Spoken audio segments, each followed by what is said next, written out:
नमस्ते दोस्तों। हमारा नाम डॉक्टर विक्रांत सिंह तोमर है। United consciousness project self incorporation USA Bharat Tapan Chaure foundation की तरफ से आप सभी का हार्दिक स्वागत है। हम लोग योग सूत्र सीरीज का अध्ययन कर रहे हैं और आज 55वां सेशन है। हम अध्याय 3 पढ़ रहे हैं और आज दूसरे सूत्र को आगे कंटिन्यू करेंगे। हम ध्यान के विज्ञान के बारे में आज बात करने जा रहे हैं, द साइंस ऑफ मेडिटेशन। अभी तक पिछले सेशन में हमने मेडिटेशन के अलग अलग एस्पेक्ट्स को जाना। We learn the art of meditation. हमने मेडिटेशन की स्टेप्स देखी। हमने बहुत अलग अलग तरह के मेडिटेशन देखे, उनके प्रकार देखे, उनको करके देखा। आज हम मेडिटेशन के विज्ञान के बारे में बात करेंगे। ये हम सब अच्छे से जानते हैं कि प्रार्थना में ईश्वर हमें सुनता है और ध्यान में हम ईश्वर को सुनते हैं। परमात्मा की कृपा से हम एक ऐसी जमीन पे पैदा हुए हैं, अधिकतर आप में से जो भारत में पैदा हुए हैं हम उनकी बात कर रहे हैं, जहां बोलचाल की भाषा में ध्यान एक महत्वपूर्ण एलिमेंट रहा है शुरू से। हम जब किसी से मिलके लौटते हैं तो हम कहते हैं ध्यान रखिए, ध्यान बनाए रखिए। जरा जरा सी बातों में, घरों में हम एक दूसरे को कहते हैं ध्यान दो, ध्यान रखिए, ध्यान दो, ध्यान रखना। ये जो ध्यान शब्द है, हमारे पूर्वजों ने इसे हमारी बोलचाल की भाषा तक का एक अंग बनाया। हालांकि हमें ये ध्यान नहीं रहा कि ध्यान शब्द के कितने गहरे मायने हैं, वो बात बिल्कुल अलग है। किंतु ध्यान हमारी बोलचाल की भाषा में आ गया। दुनिया का शायद ही ऐसा कोई देश या संस्कृति होगी जिसमें ध्यान या उसका कोई पैरेलल शब्द लाइक मेडिटेशन इतनी बार रोजमर्रा में बोला जाता होगा। हम कहते हैं ध्यान नहीं रहा, ध्यान रखना, ध्यान दो, इतनी ज्यादा बार हम इसको यूज करते हैं। तो चलिए अब ध्यान दीजिए ध्यान के विज्ञान पे, कैसे ये ध्यान हमारे जीवन को बेहतर बनाने में मदद करता है, कैसे ध्यान शांति को स्थापित करता है। आज हम उसके विज्ञान को समझेंगे। सबसे पहले ध्यान and peace, meditation and peace, इस विषय को हम जानेंगे। हमारा जो मस्तिष्क है एक इलेक्ट्रोकेमिकल ऑर्गन है, हम सब अच्छे से जानते हैं। यह इलेक्ट्रोमैग्नेटिक एनर्जी के साथ काम करता है। ब्रेन में जो न्यूरॉन्स होते हैं वो एक दूसरे के साथ इलेक्ट्रिकल चार्जेस से संपर्क करते हैं, यह आप सभी को पता है। ये जो इलेक्ट्रिक एक्टिविटी है जो ब्रेन में होती है, इसको वेव से प्रदर्शित किया जाता है। सो व्हेन वी से wave, it means that electric activities, electrical charges जो दो न्यूरॉन्स के बीच में है, उसको हम वेव से प्रदर्शित करते हैं। इसी प्रदर्शन के रिकॉर्ड को ईईजी कहते हैं, जो हम लोकल बोलचाल की भाषा में कई बार उपयोग करते हैं। अब ये जो ब्रेन वेव्स होती हैं, ये फ्रीक्वेंसी के आधार पर कई प्रकार की होती है। फ्रीक्वेंसी क्या है, अभी हम उसका आपको चित्र भी बताएंगे। जब ये ब्रेन वेव्स, ऐसे आपने देखा होगा ईईजी में, इस तरह से जब ब्रेन वेव्स ऊपर नीचे होती है, ये जो number of times waves repeat itself in a second, एक सेकंड में वो कितनी बार ऊपर नीचे होगी, इसको हम कहेंगे फ्रीक्वेंसी। ठीक, एक सेकंड में वो कितनी बार ऊपर नीचे, इसी को हम कहेंगे फ्रीक्वेंसी। ये ब्रेन वेव्स की जो फ्रीक्वेंसी है, ये हमारी स्टेट ऑफ कॉन्शियसनेस को बताती है कि अभी हम किस स्टेट ऑफ कॉन्शियसनेस में है। और जैसे जैसे फ्रीक्वेंसी कम ज्यादा होती है, हम अलग अलग कॉन्शियसनेस की स्टेजेस पे आते हैं या जाते हैं। तो कौन सी स्टेजेस है कॉन्शियसनेस की, थोड़ा सा इसको हम समझें। जनरल भाषाओं में 5 स्टेजेस वैज्ञानिकों ने आइडेंटिफाई किए हैं। 5 स्टेजेस ऑफ कॉन्शियसनेस, हमारी चेतना की जो अलग अलग, हम जितनी चेतन है हमें, या हम जितना जागृत हैं, उसकी अलग अलग स्टेजेस हैं।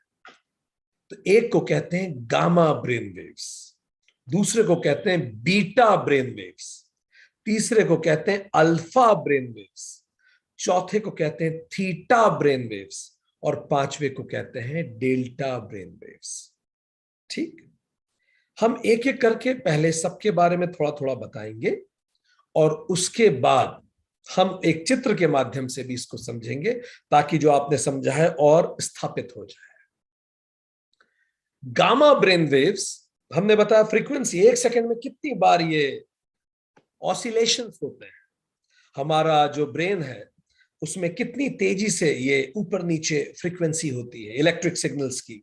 ठीक, अगर बहुत ज्यादा सिग्नल्स आ रहे हैं इसका मतलब ब्रेन बहुत तेज काम कर रहा है ऑब्वियसली। ठीक, सो गामा की जो फ्रीक्वेंसी है वो 39 to 100 साइकिल्स पर सेकेंड है, इतनी तेज। ठीक, बीटा 13 से 38 साइकिल पर सेकेंड, आप देख पा रहे हैं। अल्फा 8 से 12 साइकिल पर second, one after another.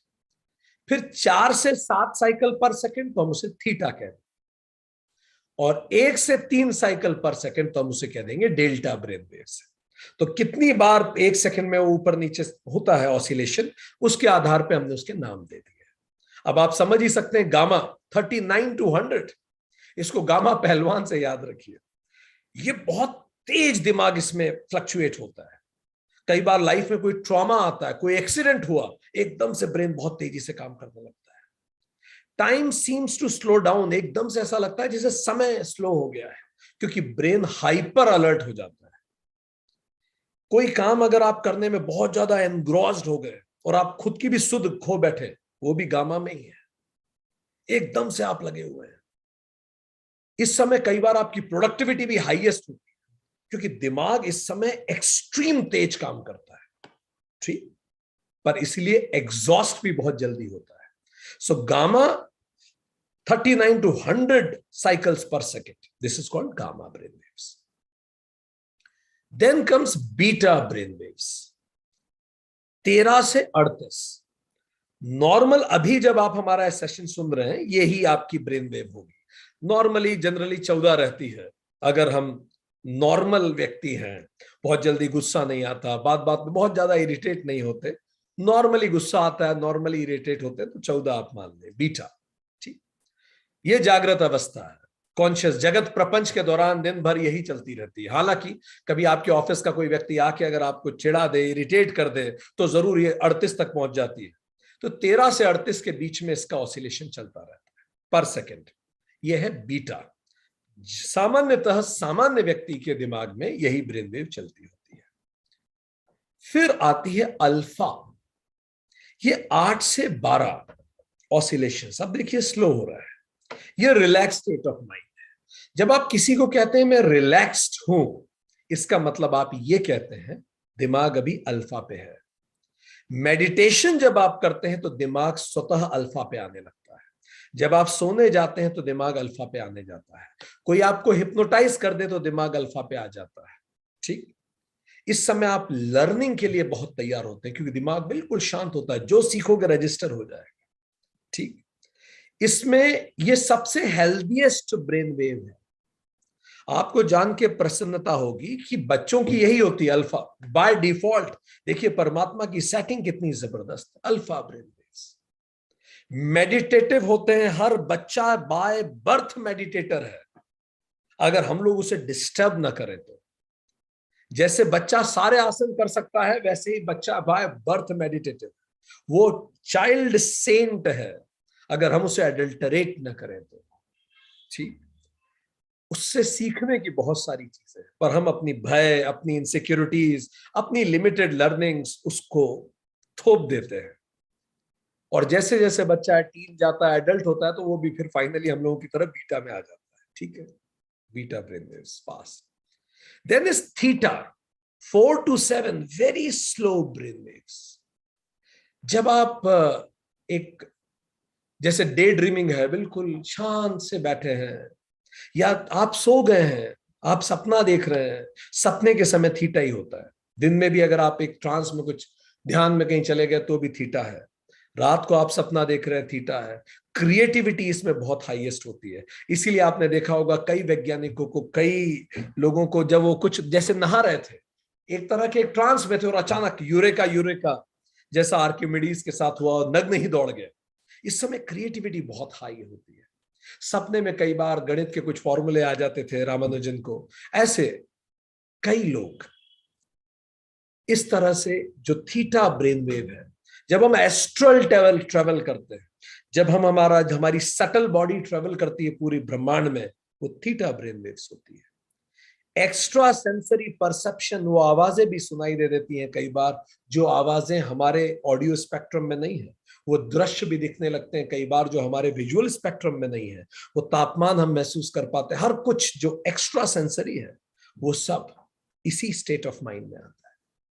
Third आई एक्टिवेट हो जाती है स्टेट ऑफ माइंड में अगर व्यक्ति रहे लंबे समय। ये बहुत पॉजिटिव स्टेट ऑफ माइंड है। इसमें ना हम खुद को जज करते हैं ना दूसरों को, कोई गिल्ट नहीं होता है इसमें। बहुत शांत जीवन। कई बार दिन भर में ऐसी स्टेट ऑफ माइंड हमारे आती भी है। कई बार हम ब्रश कर रहे होते हैं, हाथ खड़ा कीजिएगा अगर आपको ऐसा आया हो। कई बार हम ब्रश कर रहे होते हैं और अचानक पता नहीं क्या सोचने लगते हैं, फिर एकदम से दिमाग ऐसे होता है, फिर एकदम से वापस प्रेजेंट में आते हैं। पर उस पल क्या सोचा वो नहीं पता। वो एक पल के लिए एक ट्रांस आया। ठीक, कुछ रूटीन काम कर रहे हैं, कुछ भी, लाइक फॉर एग्जांपल चिड़ियाओं की चहचहाहट सुनते सुनते अचानक कहीं जीरो में दिमाग चला गया, फिर एकदम से वापस आया। घड़ी की टिक टिक में एकदम से दिमाग चला गया। कई बार सडनली हम जीरो में जाते हैं, that is theta. Last is delta, 1 to 3 lowest frequency amplitude है। डीप स्लीप, ड्रीमलेस स्लीप में जब कोई व्यक्ति होता है, जब कोई सपना नहीं आ रहा, तब अगर आप उसका चेक करेंगे ब्रेन वेव्स, तो ब्रेन वेव्स डेल्टा होगी। स्मॉल बेबीज, बिल्कुल जब बच्चे पैदा होते हैं, आपने देखा हो दिन भर सोते रहते हैं, इन बच्चों की जो ब्रेन वेव्स होती है वो डेल्टा ब्रेन वेव ही होती है। सो ये जो 5 ब्रेन वेव है, इसी में हमारा जिंदगी चलता है अलग अलग समय। अगर हम जागृत है तो हम बीटा या अल्फा में होते हैं, अगर हम सपना देख रहे होते हैं तो हम थीटा में होते हैं, और हम डीप स्लीप में हो जाते हैं। तो अब हम ये देखते हैं कि हम इन्हीं सब ब्रेन वेव्स को जरा हम और बेहतर समझें। तो हमने ये देखा कि गामा, बीटा, अल्फा, थीटा और डेल्टा, ये 5 ब्रेन वेव्स हैं। आप देख सकते हैं पर सेकंड ये किस तरह से फ्लक्चुएट करते हैं।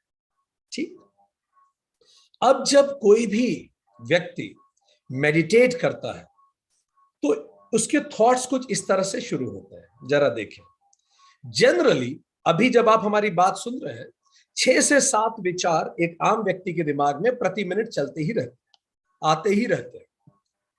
अभी भी आपके दिमाग में अगर आप बहुत ध्यान से हमारी बात नहीं सुन रहे तो कई विचार आते होंगे। ठीक, फिर धीरे धीरे आप ध्यान करना शुरू करते हैं, मेडिटेशन शुरू करते हैं। तो जब आप मेडिटेशन शुरू करते हैं तो ये कम होने लगते हैं, ये अल्फा में आने लगते हैं। अल्फा में 1 या 2 विचार प्रति मिनट आते हैं, आपका दिमाग बहुत शांत होने लगता है। ये थीटा में चले जाते हैं, 1 विचार 1 मिनट में। याद कीजिए, हमने पढ़ा भी है पहले, 1 thought at a time, completely focused, single pointedness, theta. 1 विचार है और पूरे मिनट तक बस वही विचार के अलावा कुछ नहीं। फिर ये जीरो हो जाता है, समाधि, डेल्टा। ये समाधि की ब्रेन वेव हो सकती है। अब जब आप मेडिटेशन का जोन देखेंगे तो यह है जोन ऑफ मेडिटेशन। जब व्यक्ति मेडिटेट करना चालू करता है तो उसका दिमाग अपने आप शांत होने लगता है, पीसफुल, बहुत कंफर्टेबल। जनरली जब व्यक्ति पैदा होता है तो जनरली जैसे हमने बताया, छोटे बच्चे, इन्फेंट्स, डेल्टा में ही होते हैं। 3-4 साल के होते हैं, थीटा ब्रेन वेव होने लगती है। 7-8 साल तक भी अल्फा ही रहती है। इसलिए बच्चे देखिए कितने सरअधे होते हैं, ज्यादा कॉम्प्लेक्स नहीं सोचते। धीरे धीरे अब ये कॉम्प्लिकेशन बढ़ने लगती है, और टीन एज और उसके बाद फिर ये गामा बीटा में शुरू हो जाते हैं। सो इस तरह से धीरे धीरे हमारी एज के साथ साथ कॉम्प्लेक्सिटी बढ़ती जाती है। ये एक जनरल थॉट है। व्यक्तियों के जीवन में अलग अलग उम्र में अलग अलग ऑसिलेशंस हो सकते हैं। ठीक, और अलग अलग देशों में कई जगह 14 साल मैच्योर की तरह एज है, कई जगह 14 साल बालिग एज नहीं है। तो डिपेंड भी करता है, 14 साल के बच्चे को कई जगह खुद अपनी जिम्मेदारी उठानी पड़ती है, कई जगह उसको इतनी जिम्मेदारी नहीं उठानी पड़ती। ये सब चीजें भी ब्रेन वेव पर असर डालती हैं। ठीक, स्टेट क्या रहती है? गामा और बीटा जागृत है, कॉन्शियस। जब आप सपना देखते हैं तो ये जनरली अल्फा और थीटा के बीच में ये सब सपना और ये सब चीजें शुरू होती हैं। ठीक, और सबकॉन्शियस है ये। और जब आप डीप स्लीप में होते हैं तो ये डेल्टा है, अनकॉन्शियस, डीप स्लीप। सो इस तरह से मेडिटेशन हमारे दिमाग को शांत करना शुरू कर देता है। We remain very peaceful in whatever we do. हम जो भी करें हम उसमें बहुत पीसफुल रहते हैं। This is the first contribution of meditation. जितने भी मेडिटेटर्स हैं, अगर आप उनकी ब्रेनवेव चेक करेंगे तो you'll find alpha, theta, and this is how they become more peaceful. So the first contribution that meditation bring to us is, कुछ और ये करे ना करे, it makes you very peaceful. ये आपको बिल्कुल पीसफुल करता है, और इसी पीस के कारण आप अपने जीवन के निर्णयों को और बेहतर से ले पाते हैं. You become better in taking decisions of life. Fine. Now we'll go to the another aspect of meditation. Second is called the Schumann response. What is Schumann response? एक बहुत अच्छी और वैज्ञानिक थ्योरी है जिसने ये आइडेंटिफाई किया कि ह्यूमन जो सिस्टम है बाय डिफॉल्ट 7.8 साइकिल्स पर सेकंड पे वाइब्रेट करता है. हम लोग 7.8 साइकिल पर सेकंड वाइब्रेट करते हैं. This is our by default vibration. याद कीजिए 7.8, इसका मतलब अल्फा. बाय डिफॉल्ट हमारा वाइब्रेशन है अल्फा. और आपको जान के खुशी होगी कि पूरी धरती भी 8 साइकिल्स पर सेकंड पे ही वाइब्रेट करती है. इसका मतलब इंसान और धरती बाय डिफॉल्ट यदि डिस्टर्ब न किया जाए तो इसी फ्रीक्वेंसी पे वाइब्रेट करते हैं. जो हमारा नर्वस सिस्टम है, सारे लाइफ फॉर्म्स का, इस धरती पे जितने जीव हैं, सबका नर्वस सिस्टम 8 साइकिल्स पर सेकंड पे ही वाइब्रेट करता है. यह फ्रीक्वेंसी है ब्रेन वेव्स की, पूरी दुनिया भर के जानवरों की डिफॉल्ट अल्फा. अब मेडिटेशन इस फ्रीक्वेंसी को अश्योर करता है. जो मेडिटेट करेगा वो इसी फ्रीक्वेंसी पर रहे. पर चूंकि हमने अपने लिए बहुत सारे तनाव क्रिएट कर लिए हैं, तो क्या होना शुरू होता है, हम अल्फा से बीटा फ्रीक्वेंसी पे चले जाते हैं. और जैसे हम बीटा फ्रीक्वेंसी पे जाते हैं, आप कल्पना कर सकते हैं कि हम रेजोनेट नहीं करते धरती की फ्रीक्वेंसी पे. अब आप कल्पना कीजिए, एक क्षण आप हमें दीजिए प्लीज.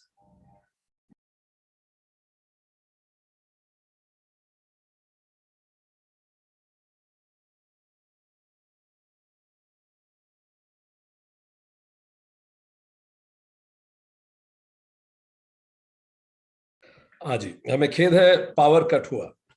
सो हम जब बीटा फ्रीक्वेंसी पे होते हैं तो हम धरती की फ्रीक्वेंसी से अलग रेजोनेट करते हैं. अब जब हम अलग फ्रीक्वेंसी पे वाइब्रेट कर रहे हैं और पूरी धरती अलग फ्रीक्वेंसी पे वाइब्रेट कर रही है, अब आप सोचिए, इससे अपने आप स्वतः हमारे सिस्टम में तनाव आना शुरू होता है. यही कारण है कि हमारी हेल्थ गिरती है. तो इसीलिए ये बहुत जरूरी है कि हम उसी फ्रीक्वेंसी पे रहे जिस फ्रीक्वेंसी पे ये पूरी अर्थ है, पूरी धरती है. और मेडिटेशन हमें उस फ्रीक्वेंसी पे लेके जाता है. आप उस फ्रीक्वेंसी से अगर हायर पे वाइब्रेट करेंगे तो आप अपनी उम्र कम करेंगे, आप तनाव अपने लिए बढ़ाएंगे. इस फ्रीक्वेंसी पर जब आप 8 फ्रीक्वेंसी पे रहते हैं तो बॉडी रिजुनेट करती, यू फील फ्रेश. साइंस ने बताया है कि आपके जो सेल होते हैं इनका रीजनरेशन जल्दी होने लगता है अगर आप 8 फ्रीक्वेंसी पे वाइब्रेट कर रहे हैं. आपकी ब्रेन वेव्स हमारी याददाश्त मजबूत होती है, हम तनाव को बेहतर डील कर पाते हैं और हम ज्यादा क्रिएटिव होते हैं। It is called Schumann, it is called Schumann frequency. क्योंकि जब इसको आइडेंटिफाई किया गया तो ये पाया गया कि सारी जगत इसी फ्रीक्वेंसी पे वाइब्रेट कर रहा है, और ये पाया गया कि मेडिटेशन हमें मदद करता है इस फ्रीक्वेंसी पे वाइब्रेट करने में। So this is called Schumann resonance. Nikola Tesla ने कहा भी है, the entire biological system, the brain and the earth itself work on the same frequency. हम सब एक ही फ्रीक्वेंसी पे वाइब्रेट करते हैं। 7.83 जैसे रेडियो मिर्ची की एक फ्रीक्वेंसी है, अगर आप उस पे सेट करेंगे तो वो आपको सुनाई देगा, नहीं सेट करेंगे तो नहीं सुनाई देगा, वो आपको खरखर सुनाई देने लगेगी। ये धरती की फ्रीक्वेंसी, इस पे सेट कीजिए, तब आपको संगीत सुनाई देगा जीवन का। और उसको सेट करने का रास्ता है मेडिटेशन। वो हमें धरती की फ्रीक्वेंसी पे सेट करता है, और जैसे ही हम इस पूरी कायनात की फ्रीक्वेंसी से रेजोनेट करने लगते हैं, अपने आप हमें शांति महसूस होती है, बिकॉज हम प्रकृति के विरुद्ध नहीं, प्रकृति के साथ खड़े होते हैं। सो फ्रेंड्स, नेक्स्ट, ये दूसरा इंपैक्ट है मेडिटेशन का। थर्ड इंपैक्ट ऑफ मेडिटेशन, अब हम बात करेंगे मेडिटेशन का impact on our nervous system. हमारे नर्वस सिस्टम पे मेडिटेशन का किस प्रकार इंपैक्ट होता है, हम उस पे बात करेंगे। ये सब हम अच्छे से जानते हैं that body as an organ, जो हमारा पूरा शरीर है, वो एक नर्वस सिस्टम हमारे शरीर को होल्ड करने के लिए मदद करता है। तो थोड़ा सा इसको हम समझ लें, आप सब ऑलरेडी जानते हैं, पहले हमने चर्चा की है, प्रसंगवश फिर से आपको बताएं। जब भी हम किसी सिचुएशन का सामना करते हैं, whenever we see any situation, तो पूरी जो जानकारी आती है ये हमारे थैलेमस हाइपोथैलेमस में जाती है। ब्रेन में एक पार्ट है जिसको बोलते हैं हाइपोथैलेमस।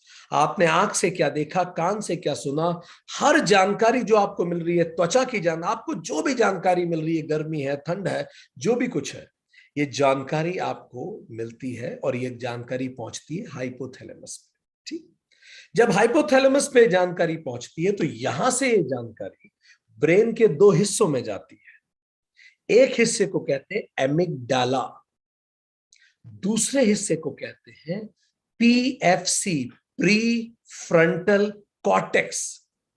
जनरली एमिगडाला को ही लोकल भाषा में मन कहा जाता है और पीएफसी को लोकल भाषा में बुद्धि कहा जाता है। ठीक, सो एमिगडाला को मन क्यों कहा जाता है?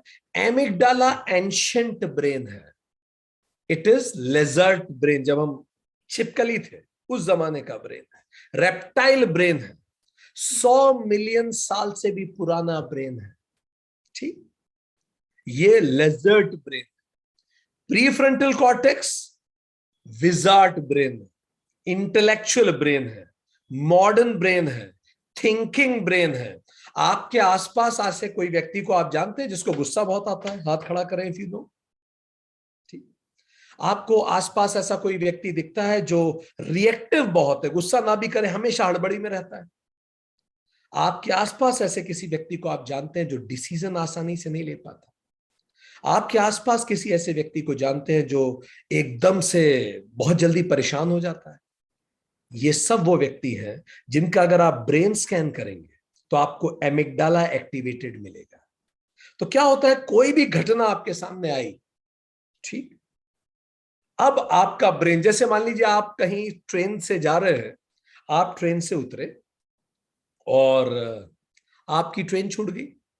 बाय चांस, ऐसा कभी ना हो आपके साथ, पर जैसे ही आपकी ट्रेन छूटी, अब एकदम से एक सिचुएशन आपके सामने आई, अब एमिगडाला एकदम से एक्टिवेट होगा। एमिगडाला क्या है? रेप्टाइल ब्रेन, खतरा भांपते ही एक्टिवेट होता है।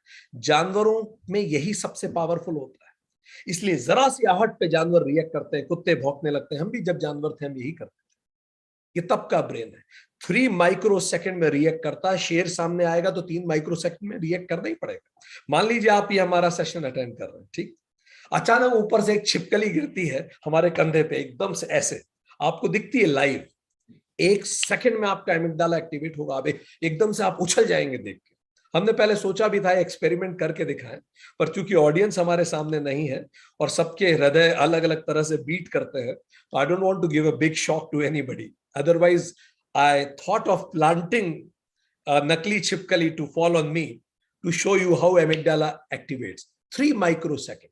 It's a tactical brain.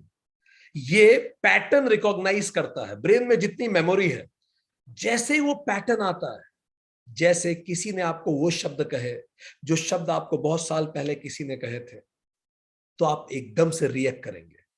ठीक, ट्रिगर हो जाती है कोई बात। आप में से कई लोगों को ट्रिगर होती है कुछ बात, कोई बात कोई कह देता और एकदम से ट्रिगर हो जाती है, क्योंकि ये बात मुझे बिल्कुल, मैं सहन ही नहीं कर सकता कोई मुझे इस तरह से बिहेव करे, क्योंकि ऐसा मुझे पहले ट्रीट किया जा चुका है। सो ये सब पुरानी मेमोरीज से निकालता है एमिगडाला, और उसके हिसाब से पैटर्न देखता है और एकदम से रिएक्ट करता है। और जैसे रिएक्ट करता है, एमिगडाला सारी ऑक्सीजन, सारी एनर्जी अपने पास खींच लेता है और बिल्कुल भी एनर्जी नहीं जाने देता, बिल्कुल भी ऑक्सीजन नहीं जाने देता पीएफसी पे, प्री फ्रंटल कॉर्टेक्स की तरफ। इसी को मॉडर्न साइंस कहता है इमोशनल हाईजैक। तो क्या होता है, हमारा इमोशनल हाईजैक हो जाता है। अब हमें समझ में ही नहीं आता हम कैसे बिहेव कर रहे हैं। एकदम से गुस्से में आ जाएंगे, चिल्लाने लगेंगे, चीजें फेंक देंगे, घबरा जाएंगे, इमोशनल ब्रेकडाउन हो जाएगा, सब कुछ हो जाएगा। कैसे? क्योंकि एमिगडाला एक्टिवेट होगा, और एमिगडाला सिंपैथेटिक नर्वस सिस्टम को एक्टिवेट कर देता है। सिंपैथेटिक नर्वस सिस्टम का मतलब फ्लाइट, फ्रीज और फाइट। भागो, लड़ो, या फिर एकदम से हम फ्रीज हो जाते हैं, हम हिल तक नहीं पाते। हमें नहीं पता आप में से किसी का कभी एक्सीडेंट हुआ हो। जिन लोगों का एक्सीडेंट होता है, भगवान ना करे कभी ऐसा आपको अनुभव हो, एकदम से मान लीजिए आपसे किसी का एक्सीडेंट हो गया, आप और आप एकदम से घबराए हुए हैं, आपके पैर ऐसे कांपने लगते हैं, आपका पैर हिलता तक नहीं है, फ्रीज हो जाता है। ये एमिगडाला करता है। कई बार खतरे में आप एकदम से भागते हैं, ये एमिगडाला करता है। ठीक, और आप एकदम से गुस्से में आके मारते हैं, ये भी एमिगडाला करता है। तो एमिगडाला हमारे सर्वाइवल के लिए जरूरी है। जब हम जानवर थे तब तो बहुत जरूरी था, पर अब हम जानवर नहीं बचे। पर अभी भी बाय डिफॉल्ट एमिगडाला ही पहले एक्टिवेट हो जाता है, 3 microseconds. PFC, pre frontal cortex, 300 microsecond में रिस्पॉन्स करता है। वो सोचता है, कंप्यूटिंग करता है, इवेल्युएशन करता है, एल्गोरिदम लगाता है, डिसीजन मेकिंग करता है, इंटेलेक्चुअल ब्रेन है। तो अगर कोई भी सिचुएशन आई, किसी ने आपको अपशब्द बोले, तो होगा क्या हमारे ब्रेन में एकदम से पल्पेशन, एमिगडाला एक्टिवेट होगा और इमोशनल हाईजैक हो जाएगा, और हम चिल्लाने लगेंगे, नाराज हो जाएंगे, गुस्से हो जाएंगे, आंखें चौड़ी कर लेंगे, अंदर बीपी बढ़ा लेंगे, सब कुछ हो जाएगा। सिंपैथेटिक नर्वस सिस्टम ये सब कर ही देगा। ठीक, पर भगवान बुद्ध के साथ क्या होगा, उनका ऑक्सीजन का फ्लो पीएफसी की तरफ जाएगा, प्री फ्रंटल कॉर्टेक्स की तरफ जाएगा। वो उन कटु शब्द को सुनकर भी बिल्कुल 300 माइक्रोसेकंड शांत रहेंगे। उसके बाद ही will decide what to respond, whether to speak और not, and he will leave from the situation. So this is how our brain works. Fine. कई बार एमिगडाला में गड़बड़ क्या होती है, कई बार हमारा मैचिंग, एमिगडाला बिहेवियर में प्रॉब्लम क्या है? पहली प्रॉब्लम, हमारा जो मैचिंग एल्गोरिदम है, कि मुझसे कोई ऐसे बात करेगा तो मैं सहन नहीं कर सकता। ठीक, पहले भी मेरे साथ ऐसा हुआ। ये जो मैचिंग एल्गोरिथम है, ये गलत भी तो हो सकता है। दो चीजें एक जैसी लग सकती हैं, बिल्कुल एक जैसी नहीं होती ना कई बार। ठीक, किसी व्यक्ति ने आपको बोला कि आप अच्छे नहीं दिख रहे आज, ठीक है, या फिर किसी व्यक्ति ने बोला कि यार you are very reactive in nature. वो आपका भला भी चाह सकता है, पर आपको पहले 3 साल पहले अक्सर यही शब्द बोला गया था, तो ये शब्द सुनते ही आपको गुस्सा आ जाता। अब ये व्यक्ति जो अभी बोल रहा है, ये प्रेमवश आपके सुधार के लिए बोल रहा है। उसने जो बोला था, उसने आपको इरिटेट करने के लिए बोला था, क्रिटिसाइज करने के लिए बोला था, पर एमिगडाला ये नहीं समझ पाता। एमिगडाला तो उन शब्दों को ही ट्रिगर कर लेता है। Can you relate with it? Fine. So the point is, amygdala किसी भी सिचुएशन को, कई बार एल्गोरिदम गलत हो जाता है। दूसरा, स्ट्रैटेजी जो हम चूज करते हैं वो भी गलत हो सकती है। अगर एमिगडाला एक्टिवेट हुआ तो हम मुंह बंद रखें या कुछ बोलें, कई बार हम स्ट्रैटेजी गलत चुनते हैं, हम अपशब्द बोल देते हैं। कई बार एक गड़बड़ और होती है, एमिगडाला ये नहीं समझ पाता कि ये रियल थ्रेट है कि परसीव्ड थ्रेट है।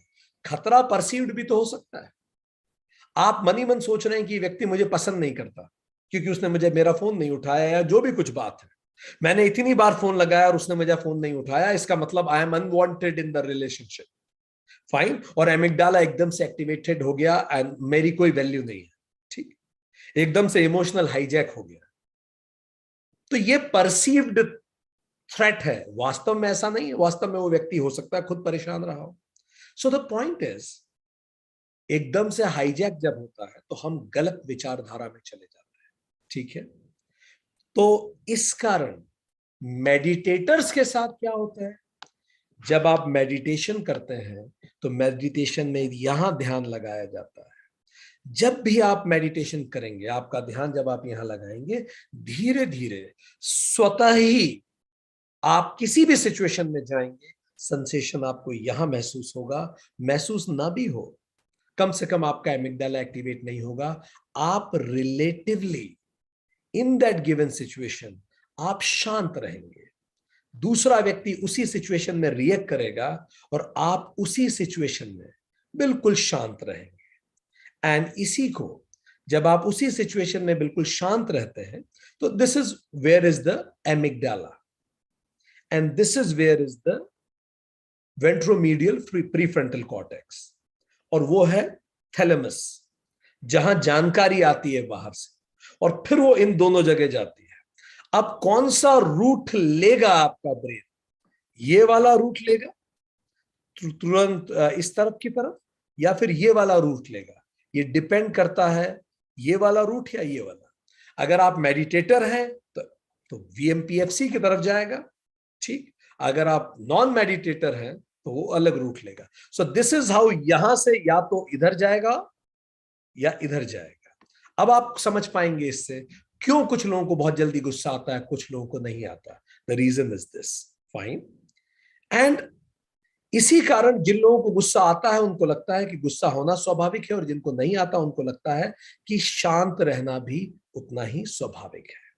तीसरा इफेक्ट मेडिटेशन का, अब हम बात करेंगे मेडिटेशन एंड रेजिलियंस। रेजिलियंस पे क्या असर पड़ता है। चौथा इफेक्ट, सर, हमारी प्रतिरोधक क्षमता पे क्या असर पड़ता है, ठीक। तो जैसा हम समझ चुके हैं कि मेडिटेशन क्या करता है, वीएमपीएफसी को एक्टिवेट कर देता है, ठीक है। तो एक रिसर्च की गई कि लोगों को क्या किया गया, एक बिल्कुल वो आंखों पे 3D चश्मा लगा लोगों के, सिमुलेशन क्रिएट किया गया और एकदम से कुत्ते उनके पीछे दौड़ रहे हैं ऐसा उन्हें दिखाया गया। अब जब आप एकदम से देखेंगे कुत्ते दौड़ रहे हैं, अच्छा आपको जानकारी नहीं, आप में से कितने लोगों ने 9D मूवीज देखी है, आर्टिफिशियल रियलिटी, वो जो आजकल मॉल्स में करते हैं, वो आपको कैमरा पहना के आपको ऐसे लगता है जैसे आप एक पतली सी वॉल पे चल रहे हैं। आपने देखा ये सब? Have you done it? हाँ, ठीक। आप भूत की हवेली में घुस रहे हैं, जो भी कुछ है वो सब एमिगडाला एक्टिवेट करने वाली चीजें हैं। जहां भी आपको डर लगा, एमिगडाला एक्टिवेट, आपको सेफ गार्ड करने के लिए तुरंत। तो क्या होगा, तो क्या किया गया, जो मेडिटेटर्स थे और नॉन मेडिटेटर्स थे, इन दोनों को ऐसी पिक्चर दिखाई गई कि एकदम से कुत्ते दौड़ रहे हो आपके पीछे, खतरनाक। तो क्या होगा, और उनका एमआरआई में उन लोगों को रखा गया, ठीक है। MRI is magnetic resonance imaging, तो एमआरआई में रखा गया। तो क्या हुआ, अचानक एमिगडाला में पल्पेशन दिखने लगा लोगों के, स्वाभाविक था। और इवन जो मेडिटेटर्स थे, अब यहां जो कह रहे हो गौर से सुनिएगा, इवन जो मेडिटेटर्स थे उनमें भी एमिगडाला पल्पेशन शुरू हो गया। एमिगडाला एक्टिवेट हुआ और वीएमपीएफसी एक्टिवेट नहीं हुआ। वीएमपीएफसी में एक्टिविटी कम दिखने लगी, एमिगडाला में एक्टिविटी ज्यादा दिखने लगी। एमआरआई में समझ में आने लगा, और एमिगडाला ने डोमिनेट कर दिया वीएमपीएफसी को, ठीक। यहां तक सब क्लियर है। पर अब यहां से चीजें अलग, जो लोग नॉन मेडिटेटर्स थे वो घबरा गए, चिल्लाने लगे, कुछ सोच नहीं पाए, पसीने पसीने होने लगे, उनका हार्ट बीट बढ़ गया, ये सब होने लगा उनको कुछ समय बाद, ऐसे ऐसे करने लगे। पर जो मेडिटेटर्स थे उनके ब्रेन में देखा गया कुछ ही सेकंड बाद पल्पेशन वीएमपीएफसी में बढ़ने लगा और एमिगडाला कम होने लगा। इसी को कहते हैं resilience, bounce back. Meditators bounce back कर गए। एकदम से जीवन में दुर्घटना आई, कोई व्यक्ति एक्सपायर हो गया, आम व्यक्ति का भी एमिगडाला एक्टिवेट होगा और मेडिटेटर का भी एमिगडाला एक्टिवेट होगा, स्वाभाविक रूप से होगा।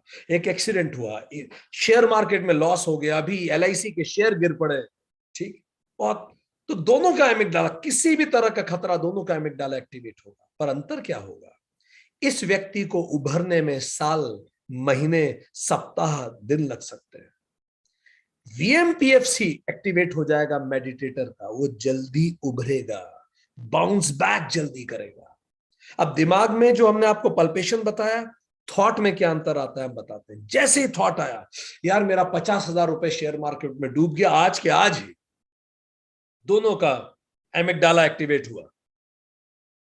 पर मेडिटेटर थोड़ी देर बाद सोचेंगे, फाइन, ऐसा हो गया, अब मैं क्या कर सकता हूं, now what are the things in my hand, और फिर वो संभल के दे विल टेक डिसीजन कि अब उनके हाथ में क्या कंट्रोल, वो क्या कर सकते हैं, what is there in their hand now, fine.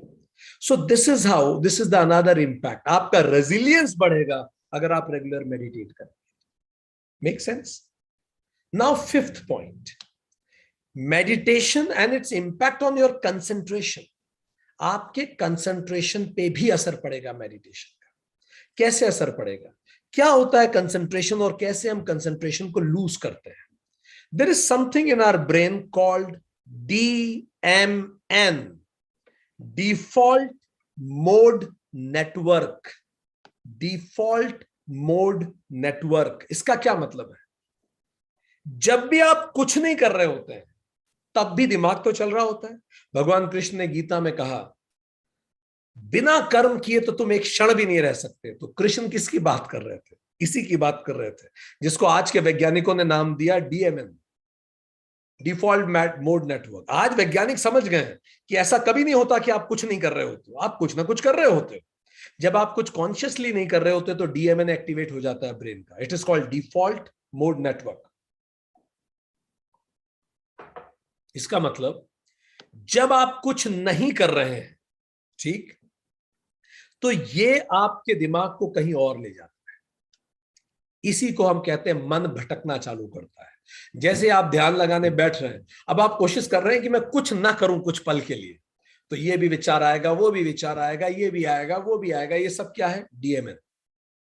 मन भटकता है, इसको साइंटिफिक भाषा में क्या कहेंगे?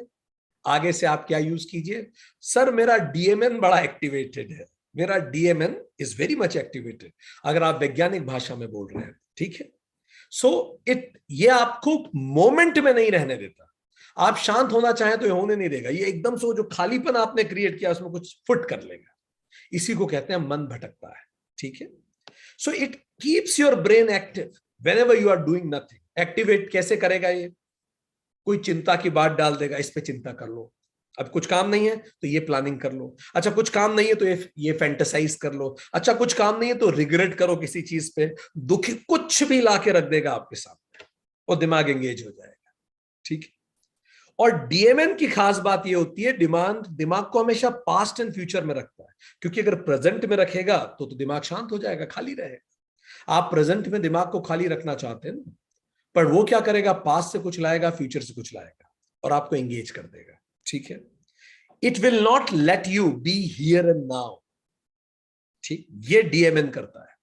वैज्ञानिकों ने ये चेक किया है कि जो मेडिटेटर्स होते हैं उनका DMN स्लो होने लगता है। मेडिटेटर्स के ब्रेन की जब स्कैनिंग की गई तो उनका डिफॉल्ट मोड नेटवर्क स्लो पाया गया बाकी लोगों की तुलना में। इसमें भी DMN स्ट्रगल तो करता है, पर फिर भी वो मेडिटेशन की धीरे धीरे आदत ऐसी होती है कि दिमाग खाली भी रहता है बहुत समय तक, सिंगल फोकस भी रहता है, पर वो चार चार चीजें नहीं आती क्योंकि DMN डल होने लगा है।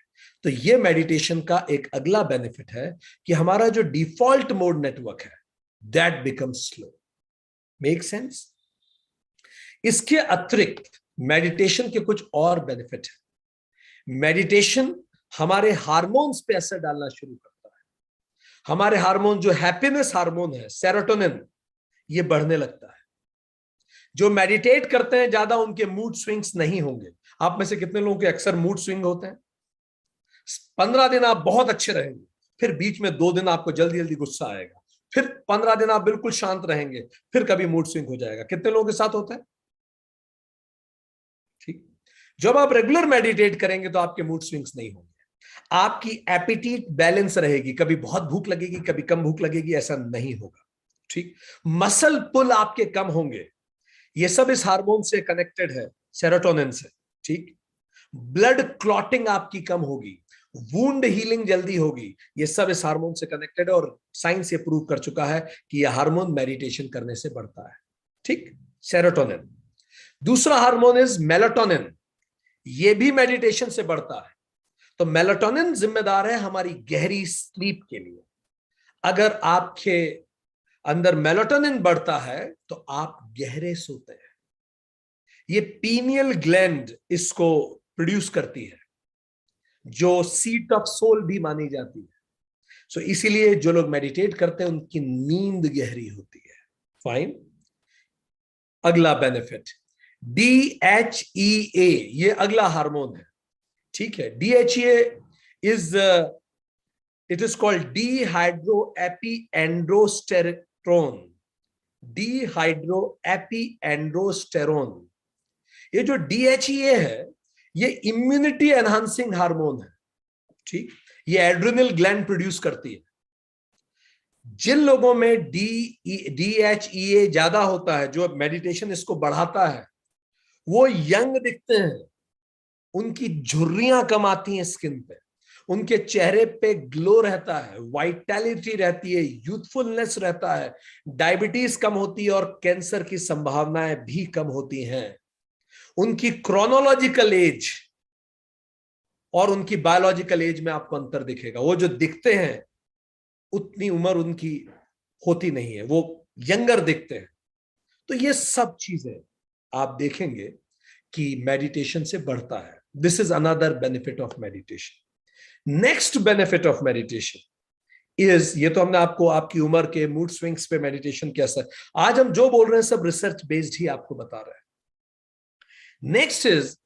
Next benefit is something is called, हम पहले इस पे बात कर चुके हैं पर प्रसंगवश थोड़ी सी इस पे बात और करेंगे। अब कैसे मेडिटेशन हमें स्टेबल माइंड देता है, स्थित प्रज्ञ। भगवान कृष्ण ने गीता में कहा स्थित प्रज्ञ। पीसफुल माइंड तो देता ही, हम पढ़ा है, स्टेबिलिटी ऑफ माइंड भी देता है। Modular view of brain theory ने इस बात को प्रूव किया है कि मेडिटेशन हमें स्थित प्रज्ञ बनाता है। थोड़ा सा हम समझ लें इसका क्या मतलब है।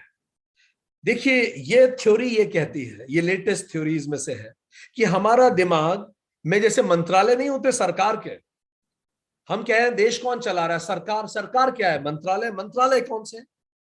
7 मंत्रालय। तो मॉड्यूलर ब्रेन कहता है 7 मंत्रालय है, यही हमारा पूरा अस्तित्व है। जैसे हमारा ब्रेन कैसे डिवाइडेड है, पहले को बोलते हैं सेल्फ प्रोटेक्शन मॉड्यूल। कोई आप डरावनी मूवी देखें तो अपने आप वो मंत्रालय एक्टिवेट हो जाएगा कि भाई, और डरने लगेंगे आप, तो अचानक आपके ब्रेन का वो पार्ट एक्टिवेट होगा जो आपको डर से बचाता है। ठीक। Mate attraction module, mate attraction module. ठीक। आप कहीं इंटरव्यू देने गए, 4 अपोजिट जेंडर के लोग हैं, तो आप थोड़ा और कॉन्फिडेंट खुद को प्रेजेंट करेंगे और बेहतर प्रेजेंट करेंगे। क्यों? क्योंकि आपको मेट को अट्रैक्ट करना है।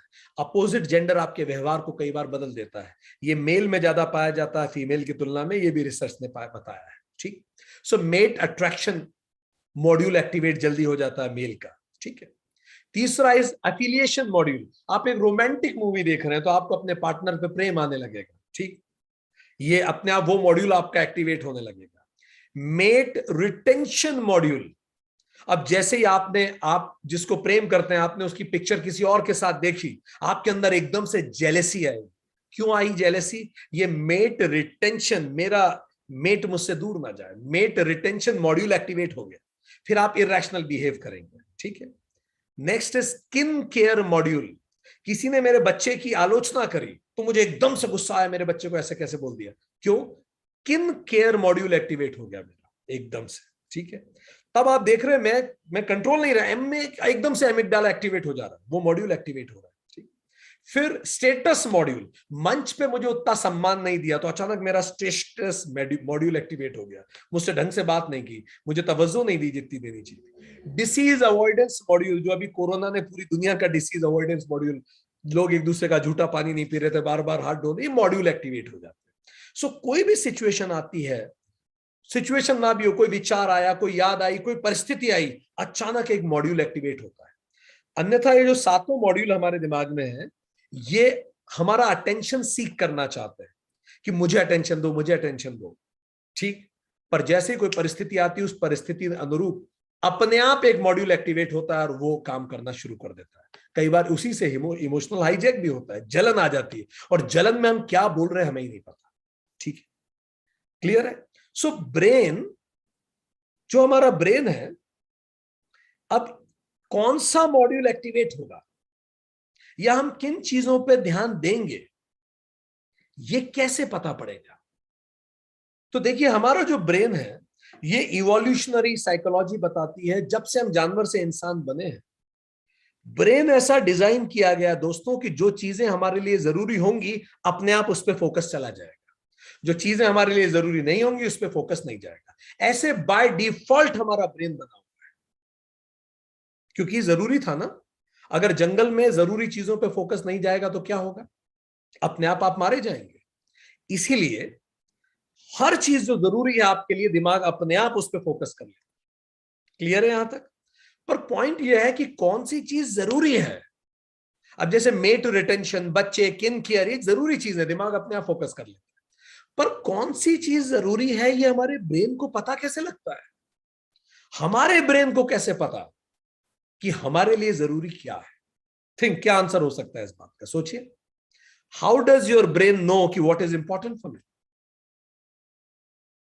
वैज्ञानिकों ने रिसर्च करके बताया, by assigning them feelings.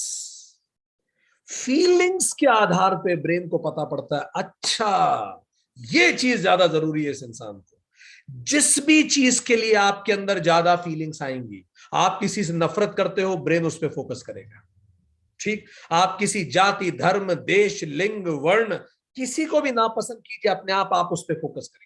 Facebook पे स्क्रॉल करेंगे, वही आपको दिखने लगेगा बार बार। क्यों?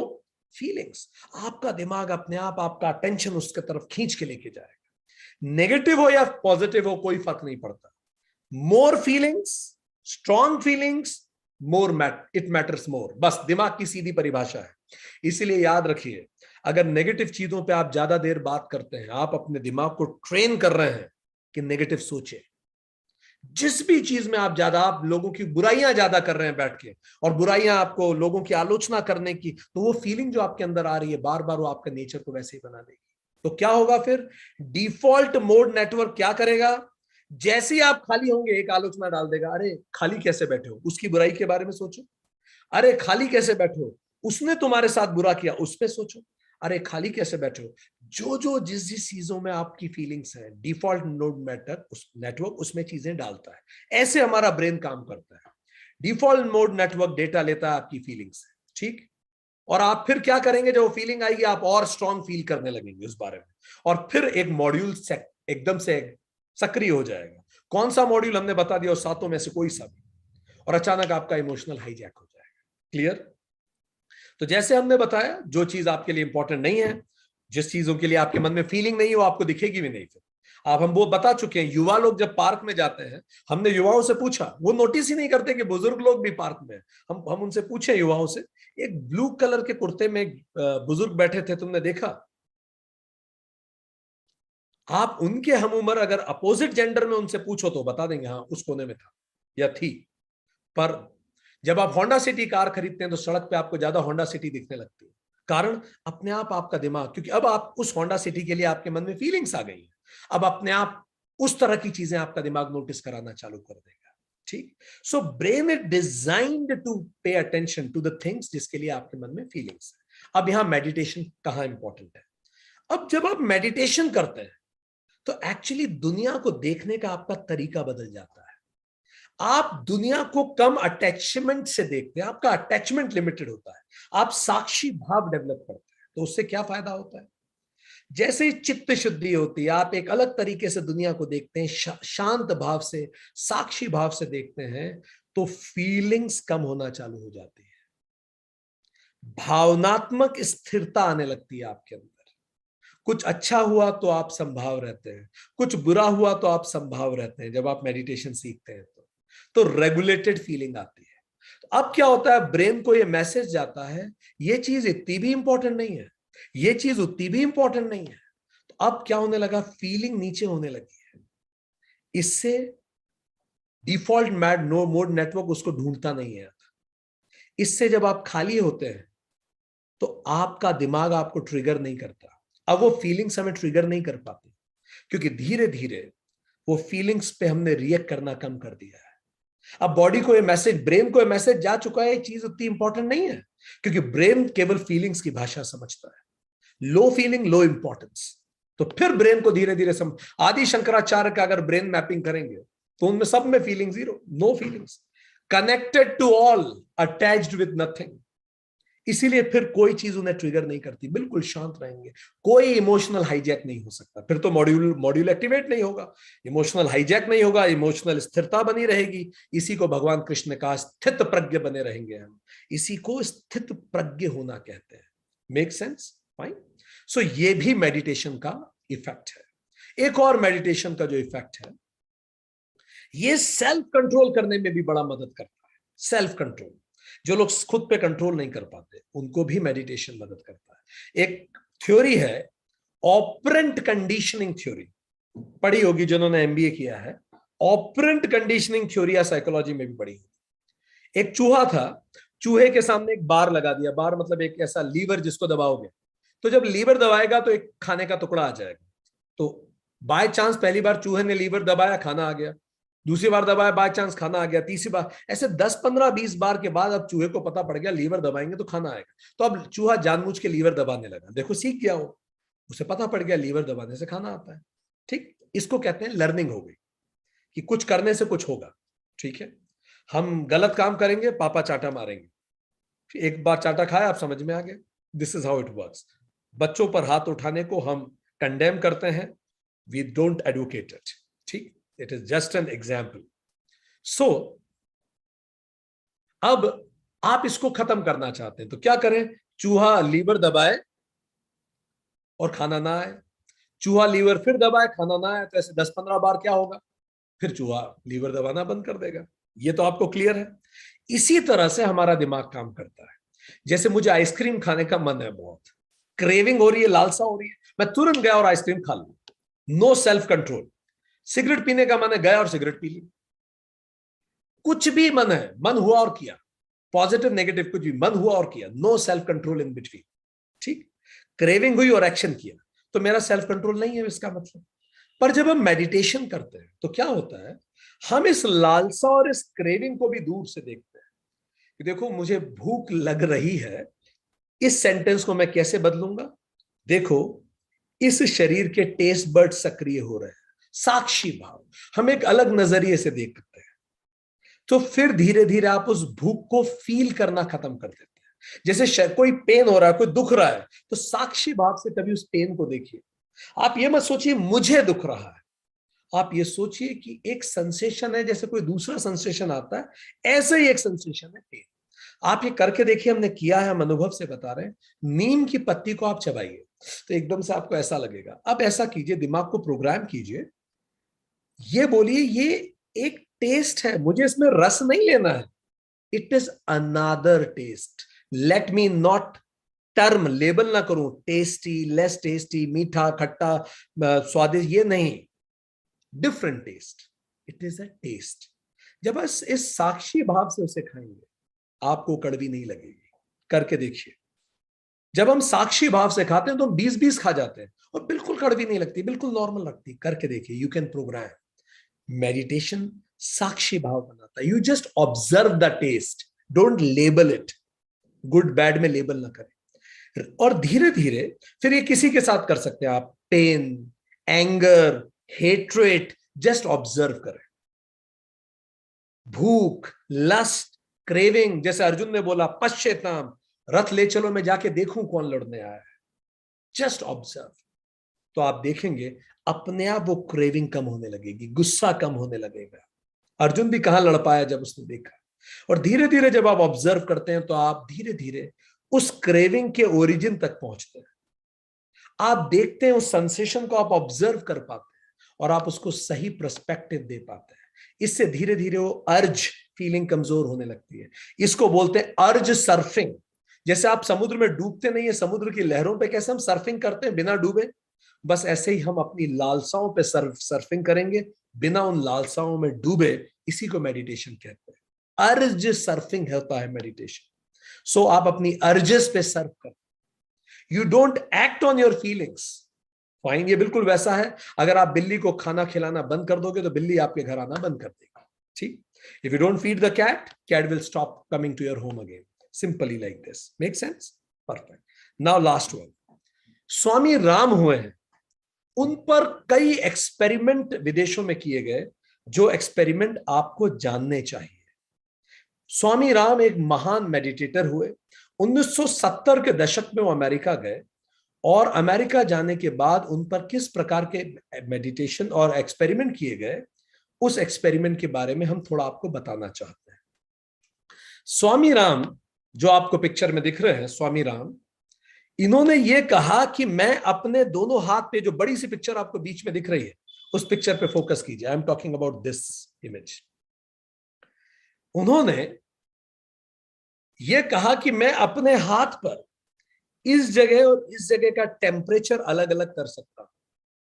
Can you imagine this? Just by doing meditation उन्होंने अपने हाथ के अलग अलग दो हिस्सों के टेम्परेचर, ये point W and point C, इसके टेम्परेचर में आप देख सकते हैं करीबन 11 डिग्री फ़ारेनहीट का डिफरेंस क्रिएट कर दिया। बॉडी टेम्परेचर बढ़ाना तो सरल होगा, एक ही जगह इतने से सेंटीमीटर में बॉडी के टेम्परेचर को 11 डिग्री फ़ारेनहीट बदल के दिखा दिया। और उन्होंने ये बताया कि कैसे वॉलेंटरली कंट्रोल मैं कर सकता हूं अपने ब्लड फ्लो को। जहां चाहूं मैं अपनी बॉडी के टेम्परेचर को बढ़ा सकता हूं, जहां चाहे कम कर सकता हूं। And he has proven it, Swami Ram ने। स्वामी राम ने मेडिटेशन से, ये सब रिसर्च पेपर्स हैं, इतना कंट्रोल अपने शरीर पे हो जाता है, जहां चाहे आप ब्लड बढ़ा सकते हैं। स्वामी राम ने यह तक कहा कि मैं अपने वाइट ब्लड सेल्स को मार सकता हूं। और स्वामी राम ने उसका डिमॉन्स्ट्रेशन करके दिखाया। उन्होंने बताया कि अब आप इस उंगली से ब्लड लीजिए, यहां व्हाइट ब्लड सेल आपको कम मिलेंगे, इस उंगली से लीजिए ज्यादा मिलेंगे। आप कल्पना कर सकते हैं, वो किसी particular part of the body के व्हाइट ब्लड सेल को आंख बंद करके खत्म कर सकते हैं और बढ़ा सकते हैं। इस कदर कंट्रोल ऑन सेल्फ मेडिटेशन देता है। ये सब डॉक्टर्स ने कंप्यूटर से, पूरी टेक्नोलॉजी से चेक किए। तो उन्होंने क्या किया, जब इस उंगली से निकाला गया ब्लड और इस उंगली से, तो इधर व्हाइट ब्लड सेल ज्यादा थे, इधर कम थे, उन्होंने मार दिए अपने मेडिटेशन से। लोगों ने पूछा कैसे करा उन्होंने, तो जो स्वामी राम ने कहा वो समझने लायक है। स्वामी राम ने यह कहा कि जो हमारी फिजिकल बॉडी होती है, बिल्कुल ऐसी ही एस्ट्रल बॉडी होती है। ठीक, एस्ट्रल बॉडी को हम पढ़ चुके हैं वेदांता सीरीज में और पहले भी गीता सीरीज में। इसको बोलते हैं सूक्ष्म शरीर और यह है स्थूल शरीर। तो उन्होंने कहा कि जो स्थूल शरीर है केवल सूक्ष्म शरीर की ही परछाई है। जैसे दिमाग में बॉडी एक इमेज बनती है, फिर उसको, उस बिल्डिंग को बना दिया जाता है, तो जो ब्लूप्रिंट होता है उस बिल्डिंग का, बिल्कुल वैसा ही तो फिजिकल बिल्डिंग होती है। जैसे आपकी कंप्यूटर में एक प्रोग्रामिंग होती है, प्रोग्रामिंग कहां दिखती है? सॉफ्टवेयर दिखता है। आप जरा सी प्रोग्रामिंग चेंज कीजिए, सॉफ्टवेयर बदल जाएगा। बड़ी बड़ी मशीनें कैसी चलती है आजकल लेटेस्ट, वो प्रोग्रामिंग से चलती हैं। आप प्रोग्राम में एक एंटर इधर की जगह उधर कर दीजिए, मशीन काम करना बदल जाएगी। बस ये जो सॉफ्टवेयर है, इसी को सूक्ष्म शरीर बोलते हैं। हम बता रहे हैं 1970 के दशक की बात बता रहे हैं, ठीक, तो बहुत पुरानी नहीं बता रहे हैं। जब तो इसमें जब आपकी जो सटल बॉडी होती है, सटल बॉडी में आप थोड़ा सा चेंज करें तो चेंज आपको फिजिकल बॉडी में दिखने लगता है। तो स्वामी राम ने कहा कि मैंने मेरी जो सटल बॉडी है, सूक्ष्म शरीर है, वो भी बिल्कुल एज इट इज होता है, उसमें मैंने यहां से एनर्जी विड्रॉ कर दी, तो यहां फिजिकल बॉडी में एनर्जी खत्म हो गई। और स्वामी राम ने आगे कहा कि बस ऐसे ही तो मृत्यु होती है, मैं एनर्जी पूरे शरीर से विड्रॉ कर दूं, पूरा शरीर मृत प्राय है। स्वामी राम ने अपने हृदय की धड़कने तक रोक के बता दिया डॉक्टर्स को कि एनी टाइम मैं यहां से एनर्जी विड्रॉ करके अपनी धड़कने रोक सकता हूं। To that extent he continued the experiment. उन्होंने यह भी बताया एक्सपेरिमेंट में कि शरीर के किसी भी हिस्से पे उन्होंने एक सिस्ट डेवलप कर लिया, ट्यूमर। ये सब रिसर्च पेपर में पब्लिश्ड है दोस्तों, हम मन से एक भी शब्द नहीं बोल रहे। ये सब अमेरिका के बड़े बड़े डॉक्टर्स के सामने किए हुए एक्सपेरिमेंट्स हैं, ठीक। उन्होंने अपनी इच्छा से बॉडी के एक हिस्से पे सिस्ट बनाया और अपनी इच्छा से उस सिस्ट को डिसॉल्व कर दिया, tumour. He could make tumour at his will and dissolve tumour at his will. केवल सूक्ष्म शरीर में चेंज करो, फिजिकल शरीर में दिखने लगे। अब आप सोचिए, ये जो योगी हैं, जो मेडिटेटर्स हैं, ये किस level of science of meditation पे पहुंच चुके हैं। उन्होंने तब एक्सट्रीम एग्जाम्पल दिया जब उन्होंने ये कहा कि मैं बिना छुए किसी ऑब्जेक्ट को हिला सकता हूं। Can you imagine this? उनके 5 फीट दूर एक निडल, जो आपको ये बड़े स्क्रीन पे दिख रही है, ये निडल, 2 निडल को एक के ऊपर एक ऐसे क्रॉस करके रख दिया गया और 5 फीट दूर स्वामी राम को बिठा दिया गया। पूरे शरीर पे उनके शॉल लपेट दी गई, उनके मुंह पे ये मास्क लगा दिया गया, देख लीजिए, ताकि कहीं फूंक ना मार सके। पूरा मास्क की बिल्कुल जरा सी भी हवा क्रॉस। और आप मानेंगे, उन्होंने इस निडल को मूव करना चालू कर दिया केवल देखकर। Just by looking at it, needle started moving. उनसे पूछा आप कर कैसे रहे हैं ये? तो उन्होंने कहा कि हर ऑब्जेक्ट का एक मैग्नेटिक फील्ड होता है, मैंने मेरे मैग्नेटिक फील्ड को इनके मैग्नेटिक फील्ड से सिंक कर दिया और मैंने घुमाया तो वो घूम गया। आप जैसे 2 मैग्नेट होते हैं, कैसे, अगर आप अपोजिट, अगर आप सेम पोल्स को पास में लाओगे तो पास में लाओगे तो दूसरा मैग्नेट भागेगा। तो एक मैग्नेट कैसे वो निडल को डिस्टर्ब करने लगता है, तो उन्होंने अपनी मैग्नेटिक फील्ड को एक्सपैंड कर दिया, सक्रिय कर दिया। ये सब संभव है जस्ट बाय मेडिटेशंस। इस हद तक योग सूत्र अपने विज्ञान में बढ़ा है और गया है। सो दोस्तों, जब हमने कुछ एक्सपेरिमेंट्स और योग सूत्र में होने वाले अलग अलग बेनिफिट्स के बारे में जाना, हमने ये भी आपको बताया कि कैसे वो अलग अलग तरह से स्वामी राम ये तक कर पाए कि उन्होंने दूसरों की मन की बात तक वो बता देते थे। उन्होंने ये एक्सपेरिमेंट भी किया, कोई व्यक्ति उनसे कुछ पूछने आया, स्वामी राम ने सारे उत्तर पहले से लिख के रखे तो उनको दे दिया, तुम यही पूछना चाहते हो। जब स्वामी राम 7 चक्र की बात कर रहे थे, तो 7 चक्रास में स्वामी राम से किसी विद्यार्थी ने पूछा कि ये चक्र हमें तो नहीं दिखते, तो स्वामी राम ने अपने विशेष एक चक्र पे सारी एनर्जी कंसंट्रेट करी और बोला, जरा पोलराइज कैमरे से फोटो खींचिए।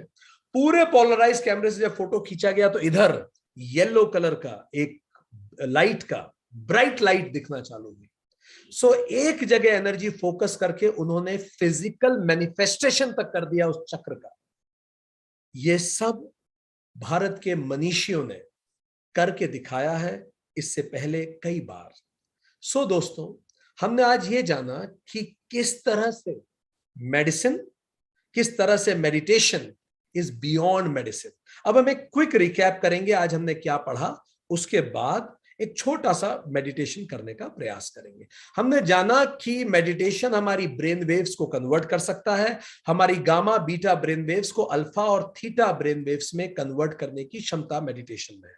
दूसरा, हमने जाना शूमान रेजोनेंस, 7.8 पर सेकंड पे जब पूरी कायनात रेजोनेट, पूरी धरती रेजोनेट करती है, तो हम भी जब उस पे रहते हैं तो हम ज्यादा कंस्ट्रक्टिव हो पाते हैं, बीमारियां कम होती हैं। ये दूसरा फायदा, और मेडिटेशन हमें उस रेजोनेंस पे ले जाता है।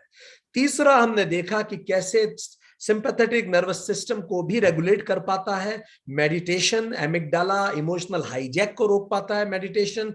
कैसे हमने ये भी देखा रेजिलियंस बढ़ती है मेडिटेशन से, क्योंकि कुछ समय बाद वीएमपीएफसी एक्टिवेट हो जाता है। हमने देखा डिफॉल्ट मोड नेटवर्क को डल करके ये कंसंट्रेशन तक बढ़ा सकता है मेडिटेशन। हमने देखा हार्मोन्स तक भी, सेरोटोनिन कि हैप्पीनेस बढ़ाता है मेडिटेशन। मेलाटोनिन हमें डीप स्लीप में मदद करता है। DHEA बढ़ने से हमें यंग रखता है। हमने ये भी देखा मॉड्यूलर व्यू ऑफ ब्रेन में, हमने ये भी जाना कि कैसे वो स्थित प्रज्ञ बनने में मदद करता है, ताकि क्योंकि हम फीलिंग्स को बहुत न्यूट्रल होके देख पाते हैं। फिर हमने सेल्फ कंट्रोल पे भी इसका असर देखा मेडिटेशन का, कि हम साक्षी भाव से पेन, हंगर, लस्ट, क्रेविंग को देखते हैं, धीरे धीरे हम सेल्फ कंट्रोल कर पाते हैं। और फाइनली हमने स्वामी राम के भी कई मेडिटेटिव एक्सपेरिमेंट्स देखे, जिससे हमने जाना कि मेडिटेशन अपनी पराकाष्ठा में कितना अधिक हमारे जीवन को बेहतर बनाने में कंट्रीब्यूट कर सकता है। अब हम एक बहुत छोटा सा मेडिटेशन करेंगे, तो आप सब अपने आप को उस स्थिति में लाएं जिसमें आप कंफर्टेबल हो। और एक छोटा सा मेडिटेशन करने से पहले आपको, आज हम मेडिटेशन करेंगे भगवान शिव पर, ठीक। So before we go for this meditation, हम आपसे रिक्वेस्ट करेंगे कि आप भगवान शिव की इस इमेज को गौर से देख लें। Just see this image of Lord Shiva, just see.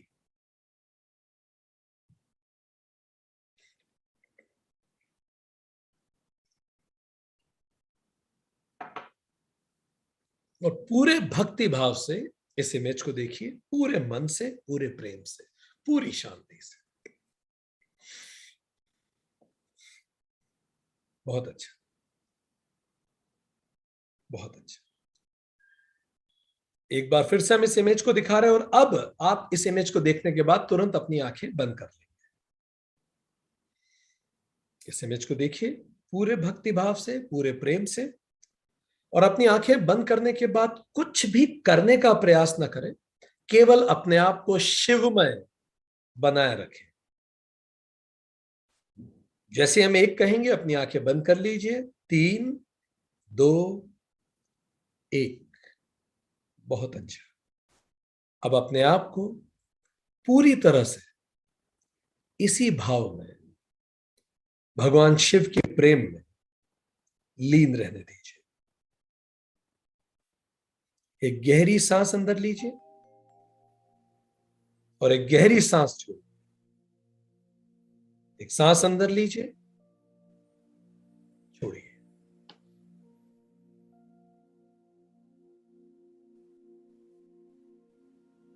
और जैसे ही हम 3 से 1 गिनेंगे, हम पूरा अपना ध्यान भगवान शिव की आराधना में लगाएंगे। 3, भगवान शिव को अपनी प्रेजेंट स्टेट ऑफ माइंड में लाइए।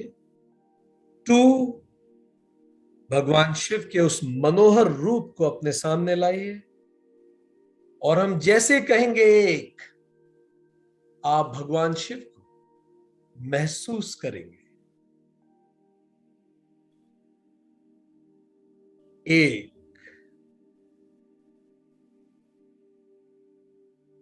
मैं अपने मन से ऐसी भावना करता हूं कि हे पशुपति देव, संपूर्ण रत्नों से निर्मित इस सिंहासन पे आप विराजित हो जाइए।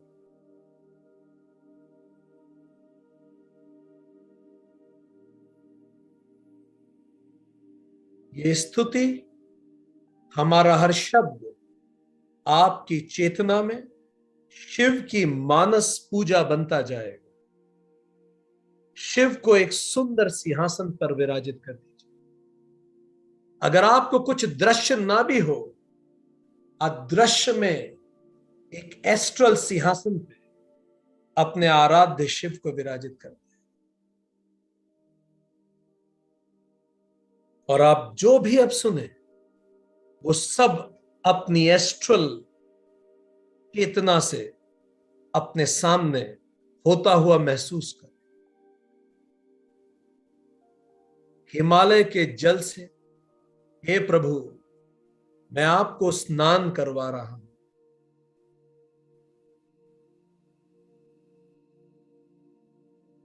हे प्रभु स्नान के उपरांत ये रत्न जड़ित दिव्य वस्त्र आपको पूरी श्रद्धा से अर्पित कर रहा हूं।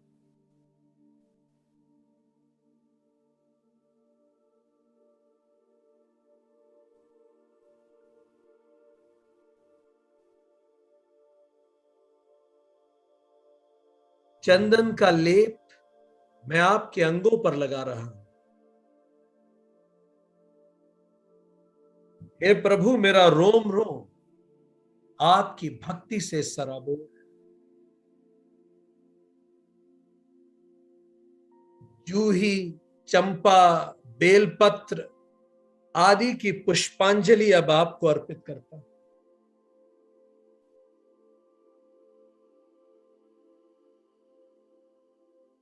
सभी प्रकार की सुगंधित धूप और दीपक इस मानसिक प्रकार से आपको अर्पित करता हूं। हे प्रभु ये मेरे मानसिक अर्पण को ग्रहण करें।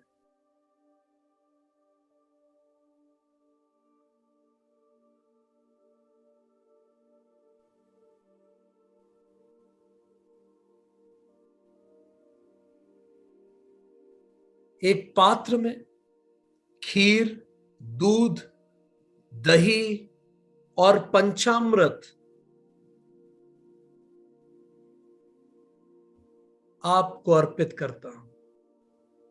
हे प्रभु इस स्वच्छ और मृदुल किया हुआ पंचामृत अपने मानसिक भावों से आपको प्रस्तुत है।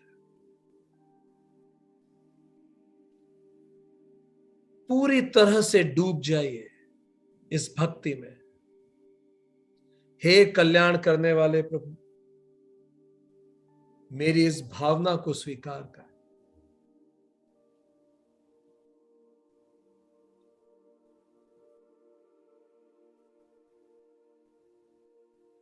हे भगवान आपके ऊपर छत्र लगाकर चंवर और पंखा झल रहा। मेरा रोम रोम आपकी उपस्थिति में खिल रहा है।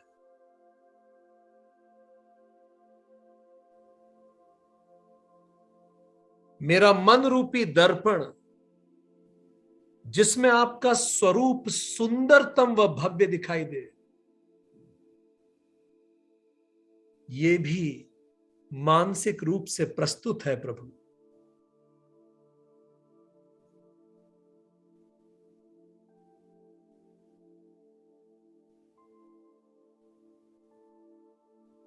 वीणा, मृदंग, दुंदुभी आदि की मधुर ध्वनियां आपकी प्रसन्नता के लिए प्रस्तुत कर रहा।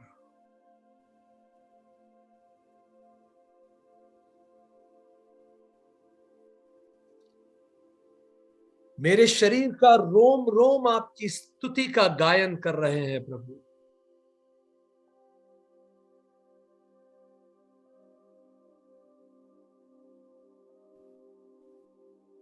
मेरे शरीर का एक एक सेल आपको साष्टांग प्रणाम कर रहा है।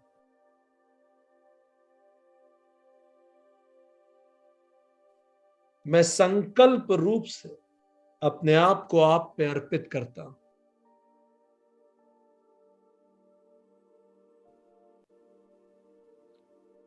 मेरी ये विभिन्न प्रकार की स्तुति को प्रभु स्वीकार करे।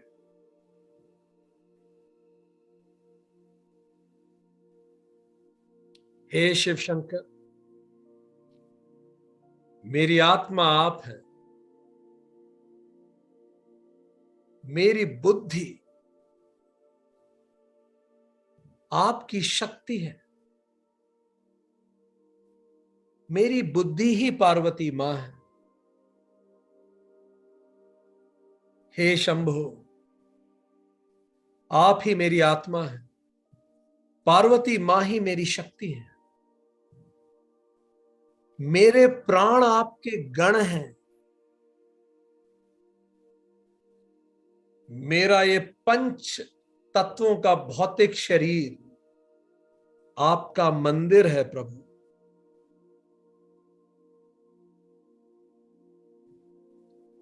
संपूर्ण भोग विषयों की रचना आपकी पूजा ही है प्रभु।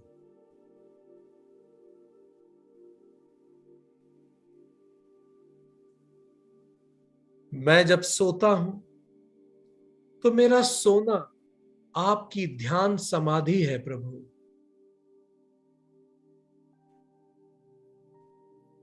हे शंभु, मेरा चलना फिरना आपकी परिक्रमा है।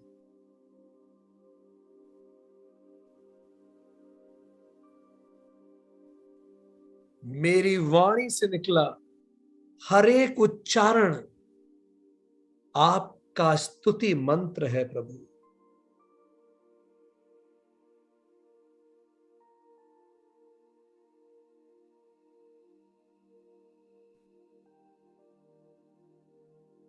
मैं जिन भी कर्मों को करता हूं प्रभु, वो आपके भक्त की आपके प्रति आराधना ही है प्रभु। हे महादेव, हे परमेश्वर, हे प्रभु,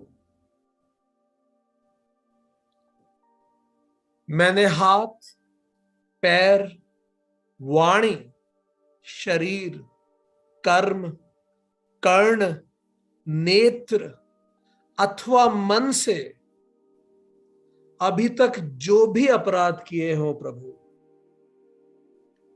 मुझे क्षमा करें प्रभु, और अपनी शरण में ले प्रभु, अपनी शरण में ले प्रभु। हे करुणा के सागर, हे भोलेनाथ, मुझे अपनी आध्यात्मिक ऊर्जा से तृप्त कर दे प्रभु।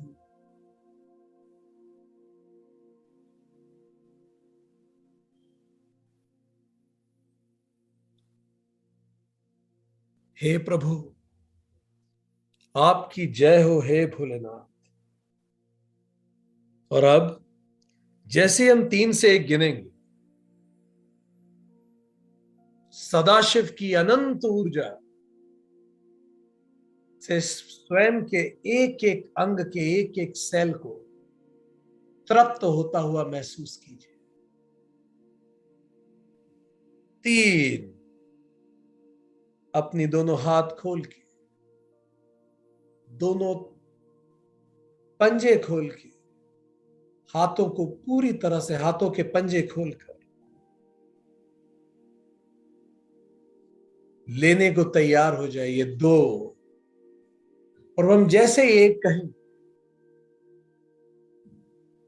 परम शिव की अनंत ऊर्जा हमें सकारात्मकता से तृप्त कर देगी।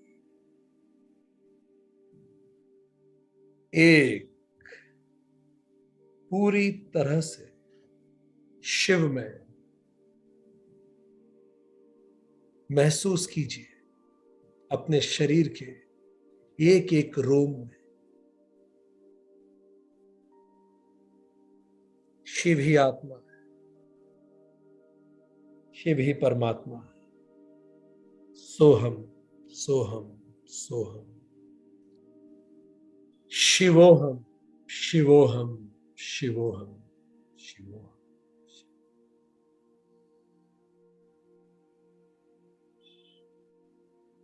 अब आप जब भी तैयार हो, धीरे से अपनी आंखें खोल सकते हैं।